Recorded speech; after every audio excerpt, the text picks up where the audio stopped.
The practices that I think that are shortening appointments are those that are experiencing a reduced reimbursement from their PPOs, or they're getting a financial pressure that's squeezing in that extra patient in the morning and that extra one in the afternoon might help to float the practice. There's a reason for it, and I think having an open dialogue there would be really important. I think that there's better ways that are better for patients to increase your revenue without shortening that appointment. For me, it's really simple. It boils down to we before me.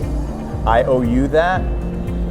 We all owe each other that. And when we come in with a collaborative we before that we win together before I win personally, then good things happen. But when you walk in the door with yourself first, and I walk in that same way, like it's never going to click.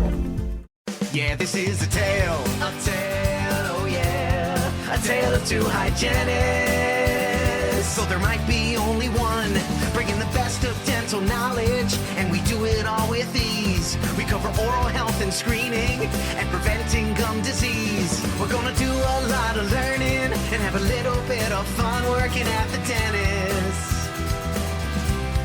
A tale of two hygienists.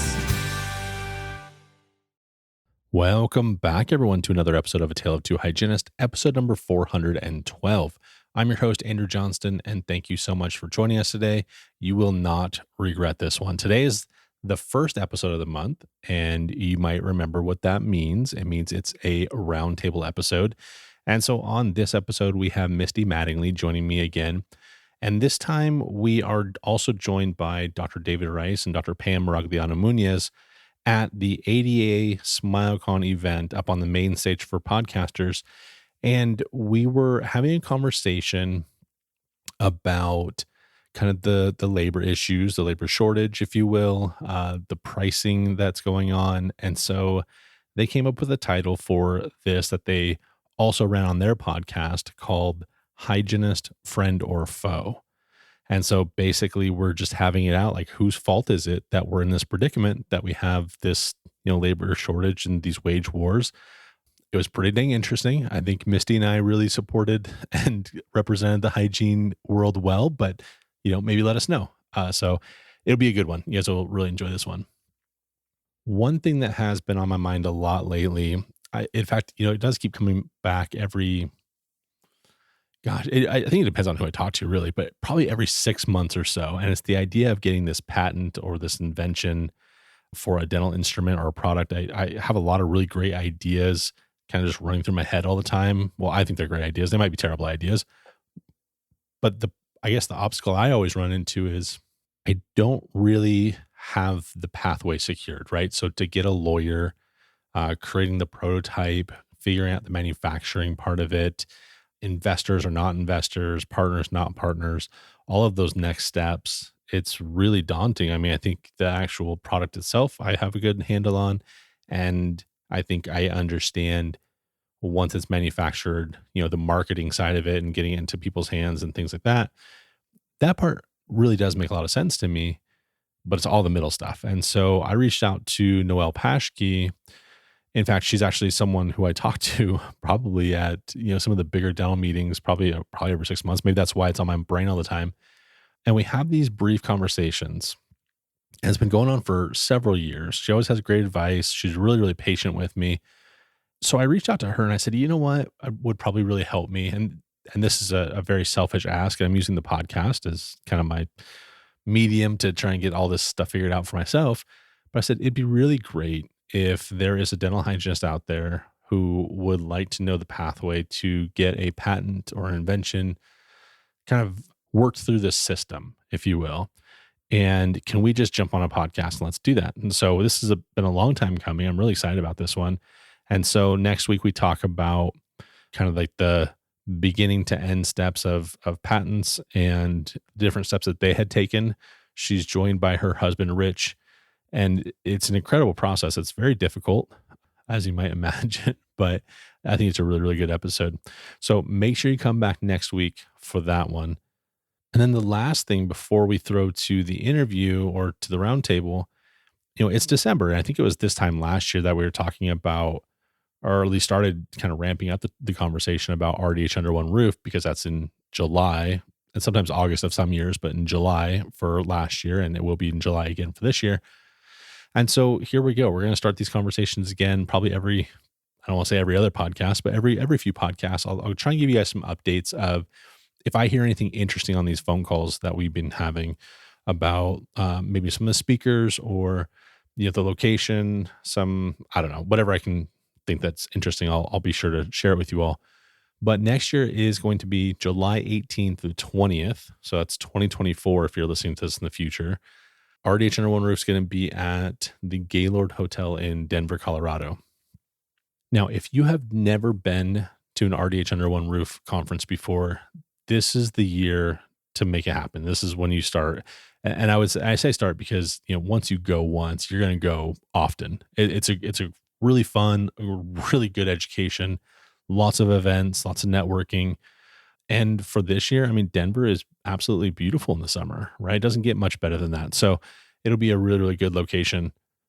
One of the things that I talked about a lot last year that you might remember was that we sold out.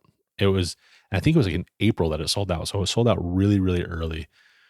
So this year they decided to increase the number of attendees with the venue by, I think, 150 people. So that's really the limitation. I think that's something people probably don't really know a whole lot about. It's not like RDH says, hey, let's just open more registration for funsies. Great. The problem is that they're kind of restricted by the size of the venue and, fire code. Fire code's just probably like the most legit reason for it all. You can only pack so many people in one room, right? So these meeting planners look at it and they say, okay, we're going to have, 2,000 or 2,250 or however many people we're going to have at this event. There's no way we can just open it up and have 5,000 people just for fun. That's just not a thing that can happen. So this year they've asked for more space for more people. I heard in some of the Facebook groups that there were some really long-time attendees that weren't able to make it to last year's event because it sold out so quickly and so early. They just weren't counting on it selling out like that. And so they never signed up in time. So I think by adding this extra 150 or so people, I think we probably won't have that big of an issue this year. But I say that, and then I just heard on a call this week that this year, right now, as of like today, the day that you're listening to this, they've already had more signups than even last year, which was the year that we sold out. So I think they have almost 600 people signed up already. I don't know what the total max they can, but it's just a little over 2,000. So we're already a quarter of the way there, and it's December. So if you are interested in going at all, I can't stress this enough. I don't know. I feel kind of weird even saying it all the time because it feels like kind of like a scare tactic, like hurry up and buy this now before it ends, like or the sale ends or whatever. That's not the case. It's really going to sell out. It's on the trajectory for it, and it did last year. So please, please, please, if you really want to go, make sure you go and sign up as soon as possible. We do have a promo code for the podcast. The promo code is podcast30. It'll give you $30 off the full conference registration. So if you wanted to use that, you're more than welcome to use that at checkout. But again, can't stress it enough. If now's the time to do it, like I know it's, Christmas and budget's probably going to be kind of tight, but maybe that's a Christmas present to yourself is to go ahead and register for this. So anyway, that is all for me for this week. Thank you so much for listening and enjoy this roundtable with Pam, David, Misty, and myself. A tale of two hygienists. Everyone, welcome into a special collaboration, A Tale of Two Hygienists and Dentistry Unmasked. Yay! we didn't practice that enough apparently, but Dentistry Unmasked, very happy to be here. Thank you everyone for joining us in the audience. Thank you for everyone that's going to be listening into this a little bit later on. Doctors, I'm excited for this one. We're going to talk some real challenges in dentistry today. So dental hygienists, friend or foe? So, okay. Back when, every time I've been lecturing, I started lecturing back in 2010. As a former hygienist turned prosthodontist, I've always lectured about the value of your dental hygienist and how important the dental hygienist is for your practice, for your patients. And I feel like a little bit like we're getting, like that's come back to bite us a little bit. I feel like with this staffing shortage and the wage asks and, these different things, I've always tried so hard to try to minimize that divide between dentists and hygienists, and I feel like it's kind of worse than ever. It is. I mean, it's way worse than ever. I think partially the pandemic really screwed a lot of things over for all of us, right? Like it pitted the hygienist versus the doctor, the shortages that happened, a lot of hurt feelings were being had and happened. And I think some of it, though, rightfully so, right? I think some things were out of the control of the dental hygienist. Some of it was economical demands on the profession. And everyone's just frustrated about it, but we all have to kind of like suck it up. But like, I think maybe hygienists didn't handle it very well, but also I don't think the doctors handled it very well. So how can we be a foe if no one's handling it very well? Because Pam said so. I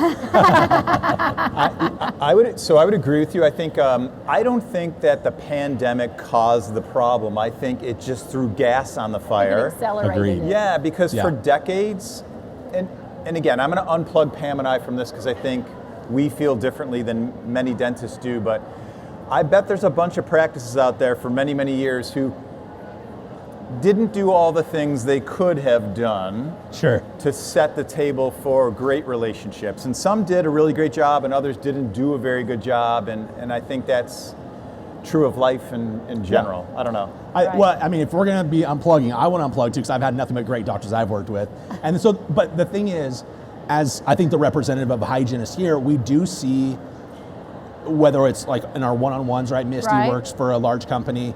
In our one-on-one conversations with our hygienists, we feel the pressure. When we're in our society meetings, when we're in social media forums, we still see like the pressure that we have.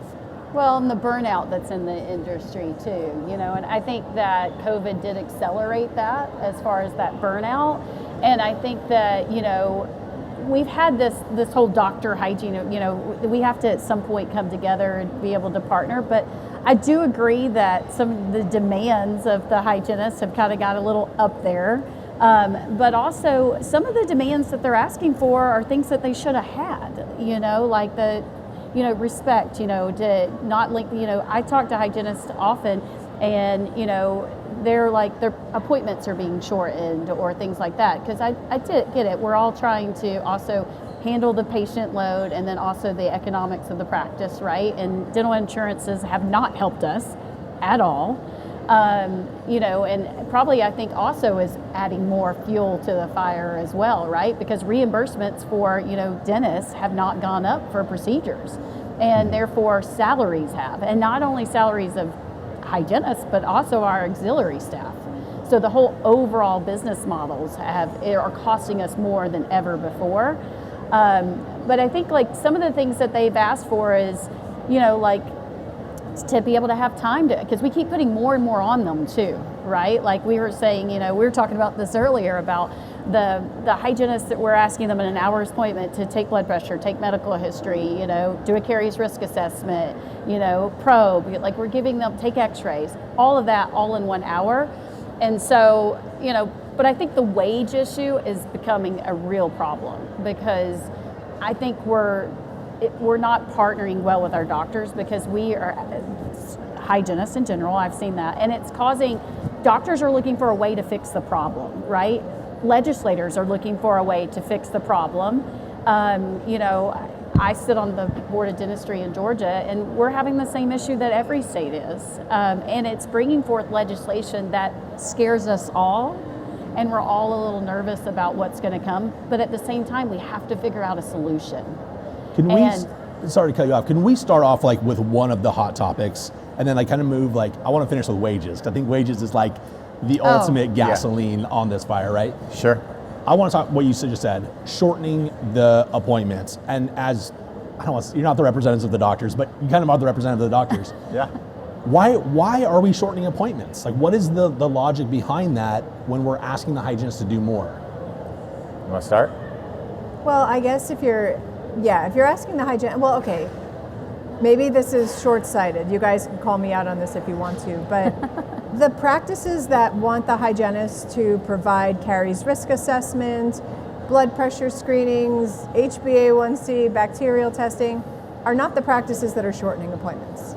The practices that I think that are shortening appointments are those that are experiencing a reduced reimbursement from their PPOs, or they're getting a financial pressure that's squeezing in that extra patient in the morning and that extra one in the afternoon might help to float the practice. Right. And so while, it sucks as a hygienist to do that, I understand, I was one, I know that, but there's a reason for it. And I think having an open dialogue there would be really important. I think that there's better ways that are better for patients to increase your revenue without shortening that appointment.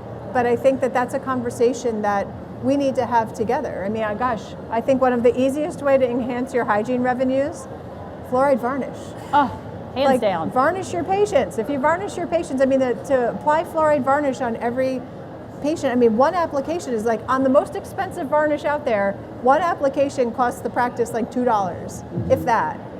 And then, the national average for charging for fluoride varnish is somewhere between $35 and $50. So if you need to give your hygienist another couple dollars an hour, or you need to enhance your revenues, there's really easy ways to do it without making it more taxing for your hygienist. But I think that's a conversation that we should have.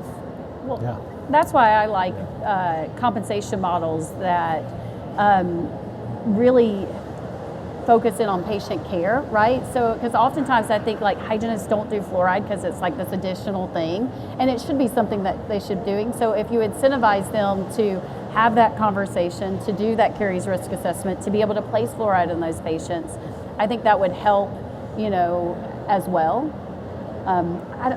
This is like, so, because I also do think, I'm also for the hygienists, but also I do think that sometimes some of the asks have gotten like crazy. I mean, I've even had people like ask if I could like lease them a car. Wow. I've heard that story very well. Interesting. That's a story. I would agree with Pam that I think some of the pressures out there are in PPO-driven practices, Medicaid-driven practices, where the reality is today's dollars don't go nearly as far as they used to go. And then and you couple that with, so I'm 29 years in, and my debt load, very different than the debt load of somebody walking out of school today. So these are multifactorial problems, right? You take a 26-year-old who walks out of school at $500,000 in debt, and that's a $7,500 a month payment without food, rent, keep going. So that's not an excuse, but it is an issue I think we have to contend with. But in an out-of-network practice, I would agree. Like, there's no reason to be shortening appointments in an out-of-network practice today, unless you don't understand how to compete in the marketplace. And if that's the case, then it's up to me as a dentist to build a team that understands how to compete. Right. So let me ask this. So I like business. I might not be the best at business. My model would be, if I'm offering a pro fee and only getting reimbursed $17, but I have to pay $35 to $50 for a hygienist's time, why am I doing this loss leader service at all? Why do I have that in my practice? Okay, I'll start. You shouldn't. It's an old model. It's broken. If you're losing $20, $30 an appointment, that's bad business. So options, a hygiene-assisted model where all of a sudden you can double down on the production that happens with a well-qualified, well-trained team member who can shoulder a lot of that load and maybe get you back to a better number. Or, I mean, we could turn back the clocks of history, right? When a GP practice sent lots of people to the periodontist and said, you know what, I'm not doing that, but what I will never do in my practice is compromise care, and what I also will never do in my practice is lose money 8 hours a day in hopes that I can diagnose and treatment plan my way out of it. It just doesn't make good sense. Well, and I say utilize your hygienist to the full capacity. True. Right? Like if you utilize that, which also helps out with burnout, right? So if you allow them, instead of just doing cleanings, maybe they do whitening procedures as well, or you said they're doing fluoride on their patients, or allow them to do oral cancer screenings in your practice, right? Those are things that are going to provide more comprehensive care to that patient, and they're easy to add into that appointment as well. Like those are things you can add in very easily, and that increases the revenue, but also increases the care that you provide to those patients. Could we establish, I think you guys are both very progressive doctors, which we love, what should be the minimum like services that are provided, and Misty does this all day, every day too. What are the minimum services a hygienist should be providing every appointment? I would say every recall appointment, because I know we have, pair maintenance and all the other stuff, but. There's a schedule of things. So obviously, we tend to alternate perio charting, like full charting, right, like every other appointment, unless they're a perio patient. So there's things or whatever. But standard hygiene visit, you're just coming in for hygiene, medical history review, and including medications and what they're used for, and if they were taken today. See, Tom, I'm always listening, Tom Viola. So we're doing that, and obviously an oral cancer screening is on every single recare patient every single time by the hygienist and by me. A spot probing is a minimum, but obviously we're doing a full charting. I think it's every other appointment. And then obviously Carrie's risk assessment, perio risk assessment, and then we're guided biofilm therapy people, so we go through the 8 steps. So obviously air polishing, PA's on, and I come in for an exam when needed. I don't do an exam every 3 months, I do an exam every 6. But then obviously if there's an issue or something, I'll come in for that. X-rays when needed, and fluoride varnish when needed, or probiotics or antimicrobial varnish, or whatever it is that's adjunct. So you're doing all these things. So then that's a standard. Yes, that's not an upsell at all. But when we look at it, just like you said, fluoride, only 30% of are coding out for fluoride, right? Only 25% of dental practices actually do oral cancer screenings too. So I think if we took on really the more comprehensive piece and did all of those things, I think that maybe then there might not be such a wage discrepancy if we did all those things, Now I do think that sometimes they have gotten a little, some of them are getting out there on their ass. But I do think that before COVID, I graduated school 19 years ago, and COVID would have been 3 years ago, 4 years ago, however that is now. And wages had not increased from the time I graduated till, everybody was still making the same amount of money from an hourly perspective for the most part, coming out of hygiene school. What I was told to come out of hygiene school was about the same for a hygienist, now with experience, right, you should get, but still a lot of doctors were kind of it was a standard. And so I think there was a little bit of room for growth, but I think it's kind of and the same thing with DAs. I mean, even DAs now are wanting these crazy. See, I didn't experience that. So I remember I was so excited. I graduated hygiene school, about 25 years ago. And I remember I was making $25 an hour, and I was so excited about it. My first paycheck, I will never forget. I was walking in downtown Crossing in Boston, and this homeless guy comes up and he's like, "You got any money?" And I'm like, "Yes, I do." What a great story. I gave him I don't even know, but I was so excited because we were making $25 an hour. So, cut to 25 years later, that number's over doubled. So, that is definitely doubled, especially in your area. Yeah, that's where you're at. In my experience, hygienist wages have most definitely gone up, absolutely. Yeah. So, I don't know, I feel yes, and especially in my area, some of the asks are crazy, and some of the metrics that some hygienists are using to tell other hygienists what they should be making are crazy. I think that there should be business practices for hygienists and business education for hygienists, because then maybe your ask would be in line for what it is. And I think understanding the difference between what's billed versus what's collected, and how in many practices that's a totally different number, that you can't make money that doesn't exist. Correct. And that's one of the things I do educate the hygienist on, is that business model. And to say, before you, anytime they ask me, "Hey, should I talk to my doctor about a raise?" I always say, look to see what you're actually producing for the practice and what you value, and then you should get a percentage of that, right? It should be around a percentage that you would be wanting to look at, because there's real fixed costs that the dentist is going to have, the cost of supplies and all those type things. So you got to look at it from that model and be realistic, because sometimes I've had hygienists that literally say, "Oh, they want this astronomical amount of money or an astronomical raise." That never happens. Right? Come on. But sometimes it's well, does it really do that? And so then I go back to, are you offering these comprehensive cares? Are you doing fluoride for your patients? Because those are things and then when you're doing those type things, then I think then that's the time to have those conversations with your doctor, because ultimately he or she's going to benefit from, you know, that, and have that conversation to make sure they're on board with you doing those things too, right? No, I agree with that too. I personally, as a hygienist, would like a safety net. So I like the safety net model where, look, I'm maybe not making as much as the people that are straight hourly, but I'll never go below it. But I have the potential, based on my investment in my patients, to make much more. My question, I guess, to you would be, and I understand that this is going to be a variable number, but what is a realistic expectation for a production number that a hygienist should be attaining? Because I think a lot of them, if we're looking at 8 patients a day, which is probably not that, but you know, a lot of hygienists are like, okay, we have our prophy, we have our fluoride, and we have our x-rays, and we're done. And that's going to, you know, generate, you know, $1,200. I think in today's model, at 8 patients, probably $1,200 around where they should probably be daily as far as production for the practice. Especially given it to make it profitable for the practice and for the dentist, the business owner, right? That they would have to be somewhere around that. Would you include x-rays into their production model? What would be like the things that get put into a production model? Well, I'm not one that includes x-rays, because usually our dental assistants take most of our x-rays, Fair. Our auxiliary staff. So it's really more of just hygiene services. Plus, x-rays are diagnostic, so they're really utilized to be able to help, you know, the doctor and the hygienist be able to get treatment too.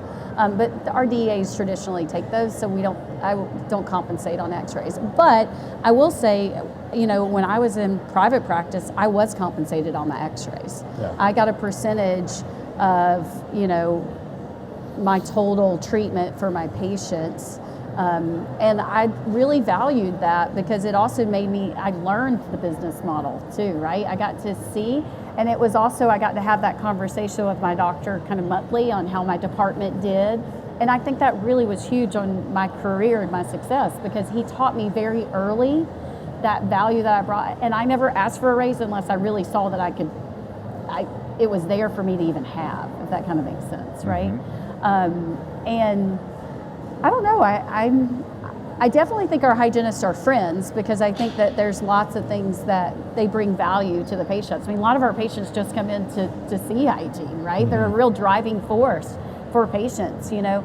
I've seen doctors that have moved to this model where they're moving away from having a hygienist in their practice, and I don't think that's the right model, but some of them are moving to that model, and, you know, and looking for other ways to be able to do that. I just think that hygienists are definitely a friend.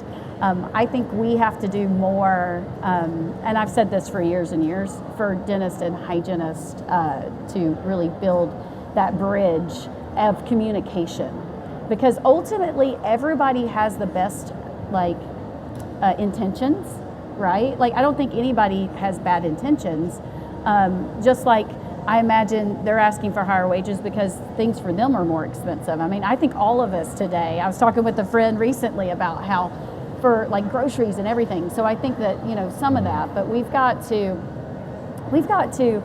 really bridge that gap and start having conversations and help our hygienists. As dentists, I think you have a lot of value to show them those numbers and help them educate and show them the P&L and your team, because, you know, and I think like even, you know, I worked for a dentist and they did like a profit sharing with us, and that was a phenomenal thing to be a part of, because we all got to have all got to see, and it got to the point that when you start revenue, I mean, literally they were like buying the cheapest toilet paper, you know, like different things like that, because everybody was invested, that we all got a piece of that profit if we worked together to do that.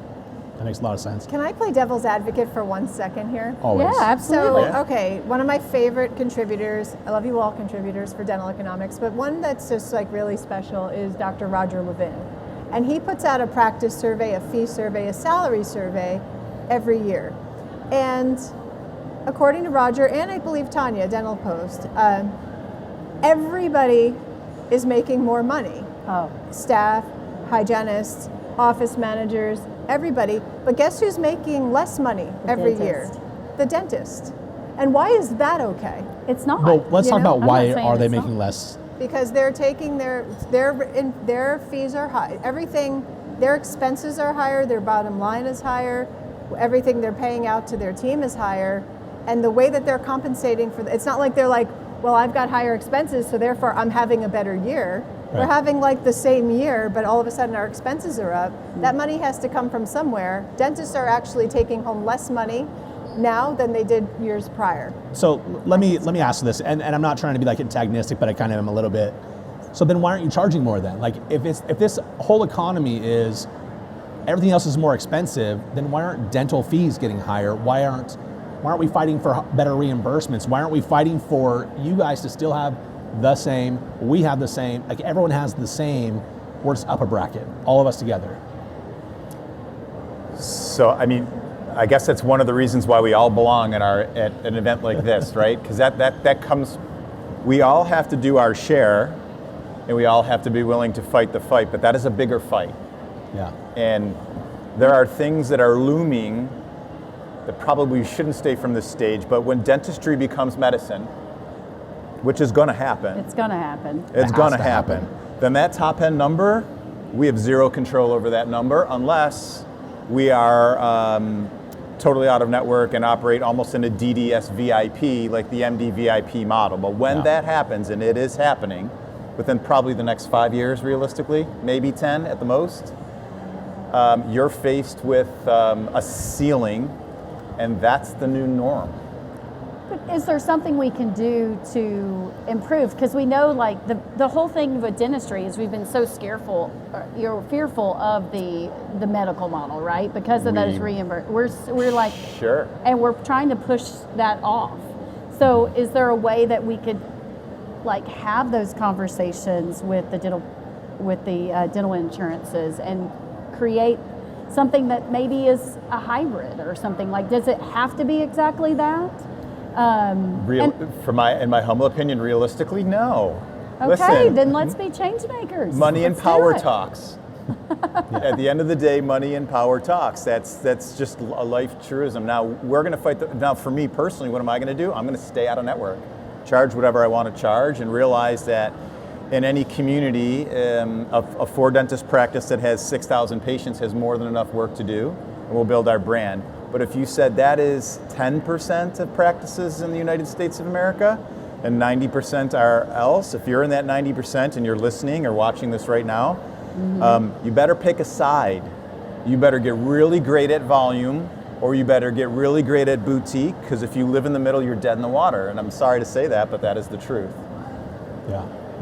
No, I love that a lot. I think we've handled a couple of things. I kind of want to get into office culture a little bit. Yeah. Because when we talk about boutique, Sure. you talk about retaining staff, you talk about someone who's going to take maybe a couple dollars less, but has maybe not profit share, but like a really solid work environment. I would go work for both of you in a heartbeat if I was still practicing. I was going to say, you have an open invite anytime, Andrew. Once I move to Salem, I'll go work for you.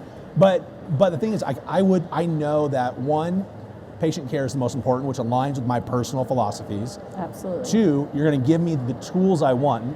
How many offices out there do EMS? Like, honestly, I know, not very that's many. so cool. I would be happy to learn a new system where our patients are going to love seeing me. That's awesome.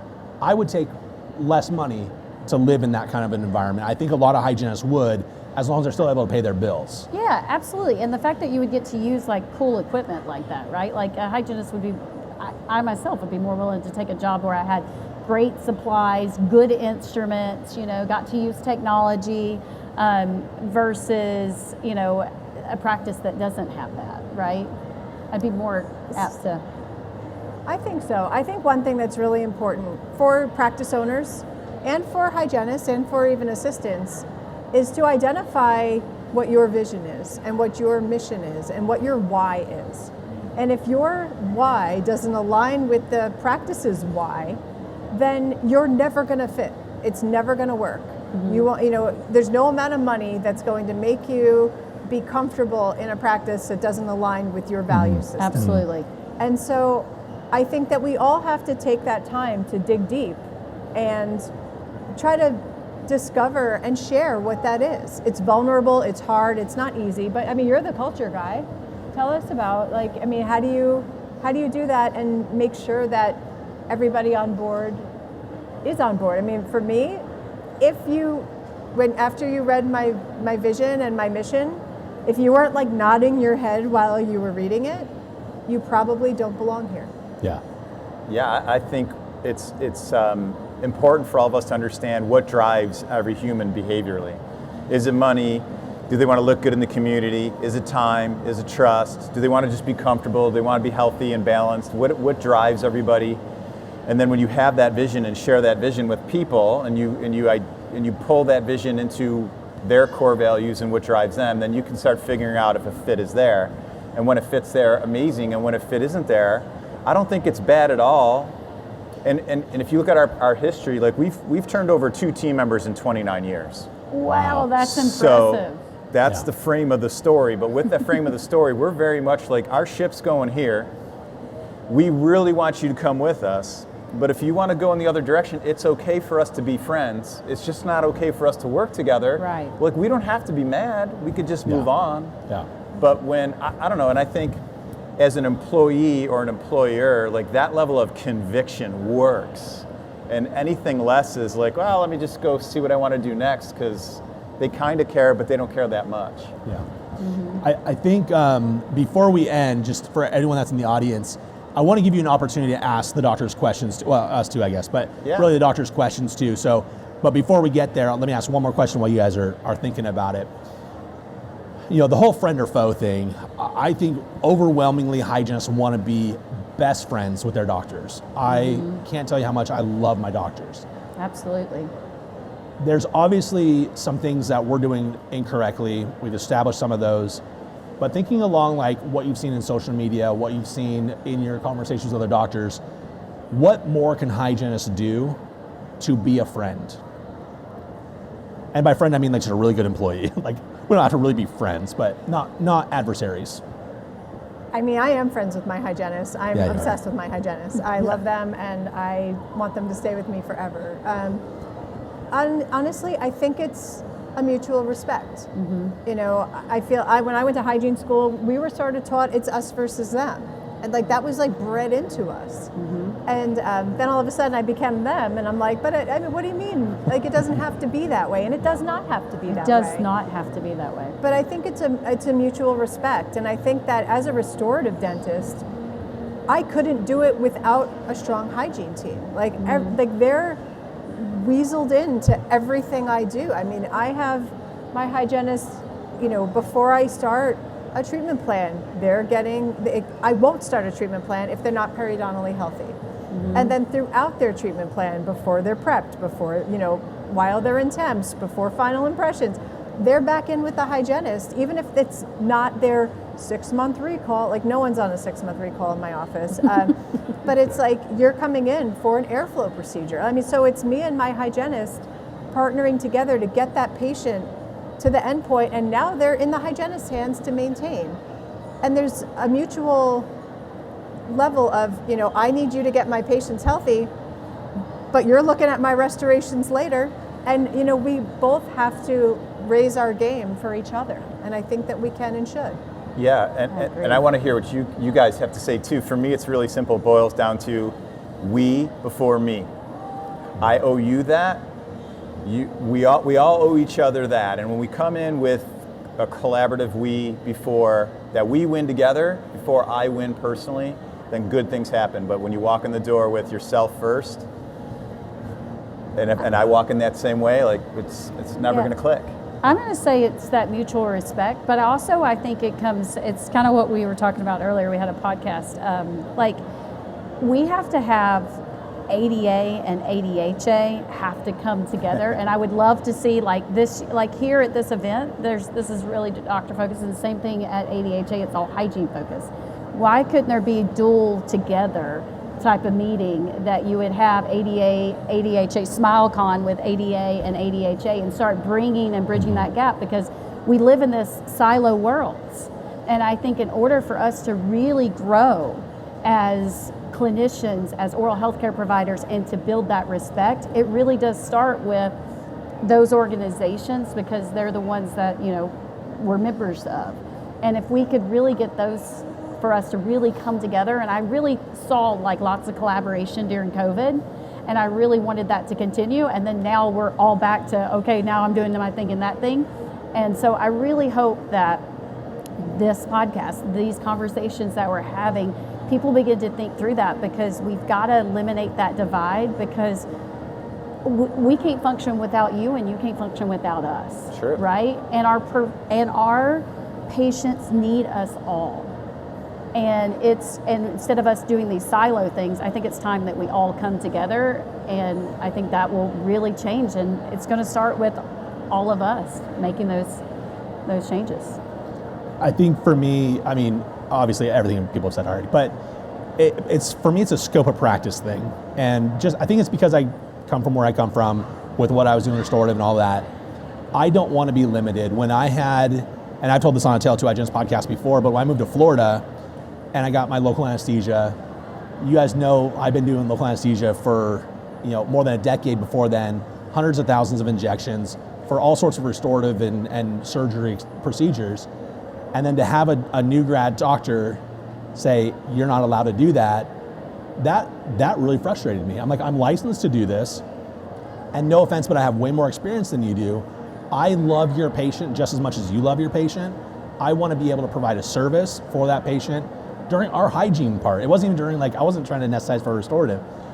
That, I think, is what I would want as a hygienist, to just give me as much ability to still work under the supervision, but give me more that I'm allowed to do. Give me the EMS, which you don't have to have. I don't think there's legislation on EMS, but there's legislation on, when can we do scaling and room planning, who's in the office, local anesthesia, temporary restoratives, and things like that.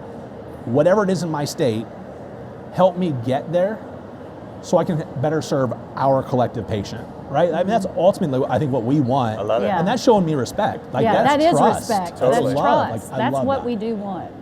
Nobody wants to have their, individual practice. I just want to be able to practice to like everybody else around the country. Yeah. And that has, that was a big thing too.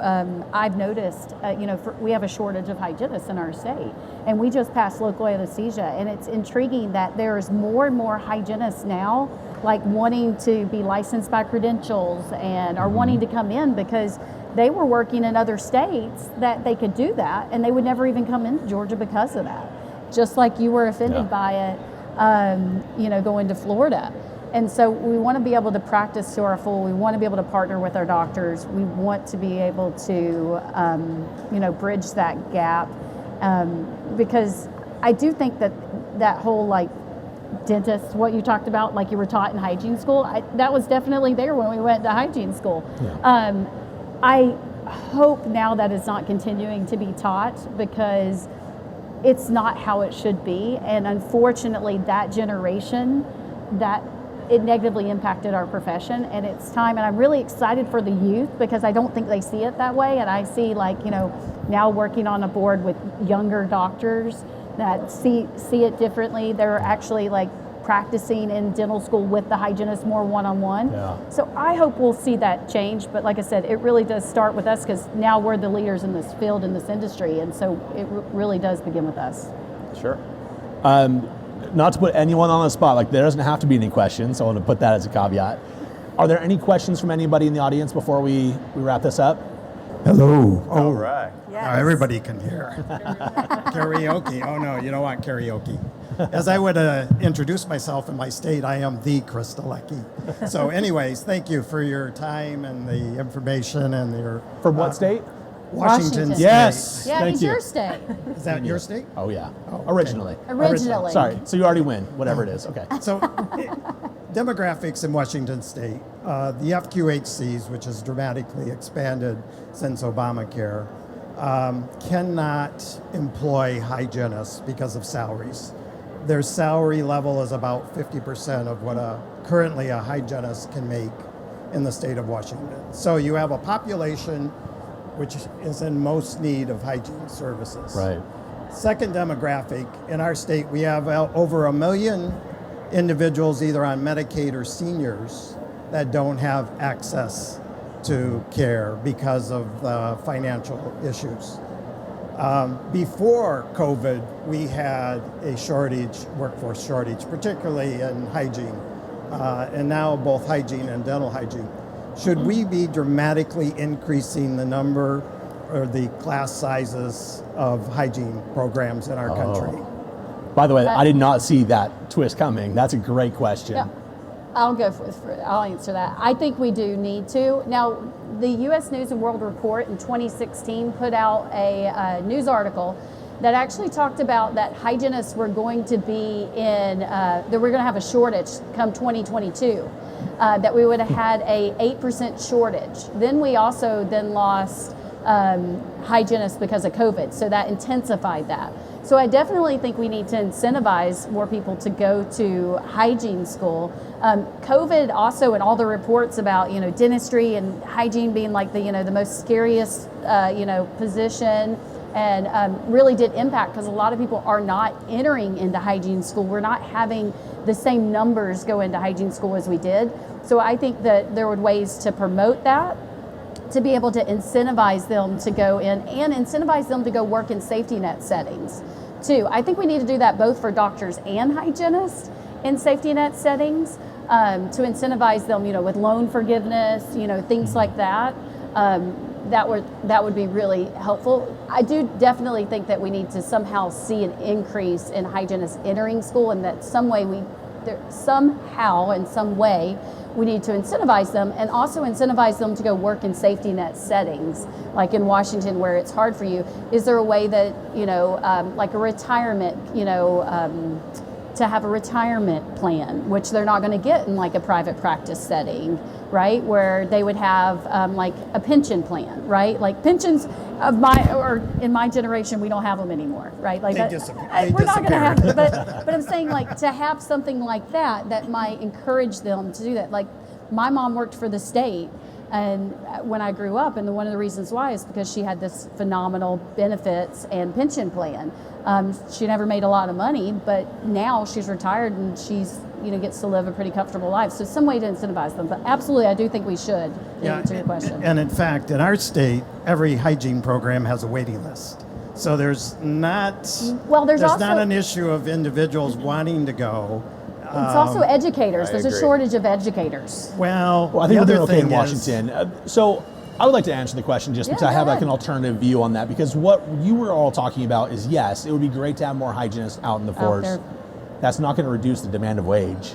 You're still going to have, the way market forces work, we're not going to go back, I think probably the Seattle area is like this 60 to 80 marks per hour, right? Even higher than that, right? Wow, and it depends on if you're doing restorative services and whatever. If you're on, Yakima, Spokane, like on the east side, it's a little bit different, but they're still going to be making $50 to probably $70 an hour now compared to what they were before. So you're not going to see a return from the $50 an hour to the $35 an hour, no matter how many hygienists you put in the pipeline. That's not going to work. And so what I would love, like, this is like a magic fantasy world that'll never happen, but I would like to see a model of dentistry that I think they have maybe in the UK or somewhere, where it's essentially train tracks, and you can jump off those train tracks at whatever level you feel comfortable with. So if you're saying, look, I want to be an assistant, I'm going to get on this one track that we all start on, but I'm going to jump off at dental assisting, or we have FDAs in Washington, I'm going to jump off at FDA, I'm going to jump off at whatever between FDA and hygienist, but not doing the restorative functions, would be like doing the perio procedures and things like that could be employed by the FQHCs. And then we have what our hygienists are, which is like a hybrid model, et cetera, et cetera. I would love to see like something like that, because those next people below, as far as the scope of practice, could not demand the wage of what a hygienist does. But it also gives someone who doesn't want to go through the essentially 4 years of very rigorous education that we have to go through in Washington and most states, that they don't have to do all of that. They could do it maybe in 2.5 or 3 years. But again, this is kumbaya, like this is never going to happen, but I think that would satisfy what we're looking for. I appreciate your comments on that, because one of the things we have found that we have little diversity in the hygiene workforce in our state, and we have an increasingly diverse population. Yeah. So when you talk about taking a medical history, well, you may not speak Somali, but maybe the assistant can speak Somali. Mm-hmm. So I agree with you. How do we build that train track So, or potentially even allow individuals coming from diverse backgrounds where English is a second language, how can they get into a hygiene program? So I love that you think that's about a great that. Yeah, I concept. love Thank that. you about that. Thanks Did you have again for something to- being here. Great, great to have you and bring up the topic. All right, thank you very much. Thank you. No, I think another thing that we're starting to see is I know there's legislation in Massachusetts that's been put out about allowing foreign trained dentists to come in and get a hygiene license really without any board exam or without anything. And I mean, we're going to see, that change at some point, if legislation like that takes place. Yeah, absolutely.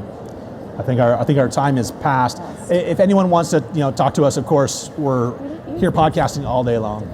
Yeah, we appreciate you being here. It's been great to be a guest of A Tale of Two Hygienists. Well, thanks for having us as a guest as Dentistry Unmasked. Yeah. I Thank know, you. right? So Yeah. we just wanted to thank you guys and give you guys some air tags. Oh, That's wow. so nice. Thank Love you. to- I Doctor. definitely need Mask. these for my keys.